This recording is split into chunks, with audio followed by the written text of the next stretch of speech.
Hi everyone, पुण्यात किंवा पुण्याजवळ असाल तर या 7 मंदिरांना नक्की भेट द्या। पहिलं आहे त्रिमंदिर। हे मंदिर पुणे बेंगलोर हायवेवर खेड शिवापूर येथे आहे। हे मंदिर श्री सिमंदर स्वामी, भगवान शिव आणि भगवान श्रीकृष्ण यांना समर्पित आहे। हे मंदिर पुण्यापासून 33 ते 35 किलोमीटर अंतरावर आहे।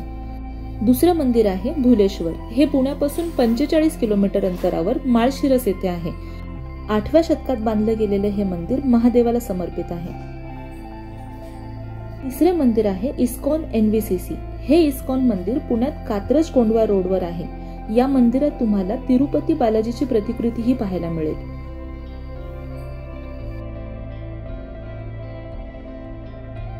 चौथं मंदिर आहे पुण्यधाम आश्रम। हे मंदिर कोंढवा सासवड रोडवर असून या मंदिरात तुम्हाला श्री गणेश, भगवान शिव आणि पार्वतीच्या मोठ्या मूर्त्या पाहायला मिळतील। तसेच शिवलिंग स्थापित असलेले मंदिर, साई मंदिर आणि दत्त मंदिरही पाहायला मिळेल।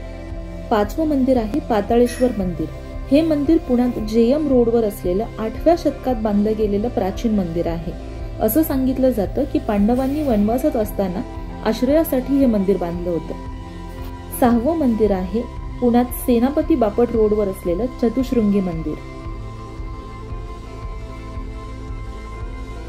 आणि 7वं मंदिर आहे चारभुजा मंदिर। हे मंदिर पुण्यापासून 15 किलोमीटर अंतरावर रहाटणी येथे आहे। हे मंदिर भगवान विष्णूंना समर्पित आहे। संध्याकाळच्या वेळी हे मंदिर खूपच सुंदर दिसतं।